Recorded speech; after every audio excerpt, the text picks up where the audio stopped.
5 September रोजी महाराष्ट्र राज्याचे मुख्यमंत्री नामदार देवेंद्र फडणवीस साहेबांनी कणखरपणे निर्णय घेत राज्यातील CCMP उत्तीर्ण डॉक्टरांना MMC मधील रजिस्ट्रेशनचा मार्ग मोकळा करून दिला। मित्रांनो, हा नैतिक विजय राज्यातील 1 लाख होमिओपॅथी डॉक्टरांचा आहे।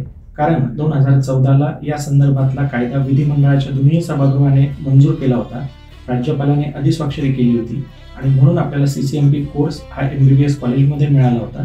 सोबत त्याचं रजिस्ट्रेशन MMC मध्ये शेड्यूल 28 अंतर्गत होणार होते, परंतु गेल्या 8-10 वर्षात याला जाणीवपूर्वक विरोध होत होता आणि तो विरोध आता कुठेतरी राज्य सरकारने मोडीत काढला आहे आणि न्याय हक्काच्या मागण्या होमिओपॅथी डॉक्टरांच्या पूर्ण केलेल्या आहेत। मित्रांनो, एक दुसरा नेरेटिव्ह सेट केला जात आहे आणि हा जाणीवपूर्वक होमिओपॅथी डॉक्टरांना बाजूला करण्यासाठीचा आहे। तो म्हणजे राज्यातील 1 लाख होमिओपॅथी डॉक्टरांना MMC मध्ये रजिस्ट्रेशन मिळणार आहे, परंतु वस्तुस्थिती तशी नाही। त्याचं कारण असं आहे, हा कोर्स फक्त 9170 होमिओपॅथी डॉक्टरांनी पूर्ण केलेला आहे।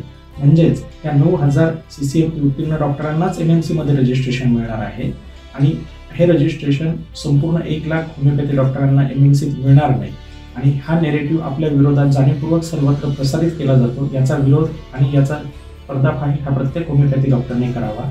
सोबतच हा 9000 होमिओपॅथी डॉक्टरांना मिळालेलं MMCचं रजिस्ट्रेशन हा 1 लाख होमिओपॅथी डॉक्टरांना आरोग्य व्यवस्थेच्या मुख्य प्रवाहात येण्याचा मोठा मार्ग मोकळा झालेला आहे। येत्या काळात आपल्याला अनेक राज्य सरकारच्या आरोग्य व्यवस्थेतल्या सरकारी नोकऱ्या असतील, केंद्र सरकारच्या CHO 108 ॲम्ब्युलन्स प्रकल्प असतील, NRHM प्रकल्प असतील, येथे होमिओपॅथी डॉक्टरांचा समावेश होणार आहे। म्हणून हे रजिस्ट्रेशन खूप अनिवार्य आणि महत्त्वपूर्ण होतं। सोबतच हे रजिस्ट्रेशन आपल्याला देण्यासाठी राज्याचे मुख्यमंत्री देवेंद्रजी फडणवीस यांची जे मदत झालेली आहे किंवा त्यांनी हा जो कणखर निर्णय घेतला आहे, या संदर्भात आपले 1 लाख होमिओपॅथी डॉक्टर त्यांचे आभार व्यक्त करत आहेत। राज्याचे उपमुख्यमंत्री नामदार अजित पवार यांचे पण आपण सर्वजण मनपूर्वक आभार व्यक्त करत आहोत। राज्याचे दुसरे उपमुख्यमंत्री एकनाथजी शिंदे साहेबांचेही आपण आभार व्यक्त करत आहोत।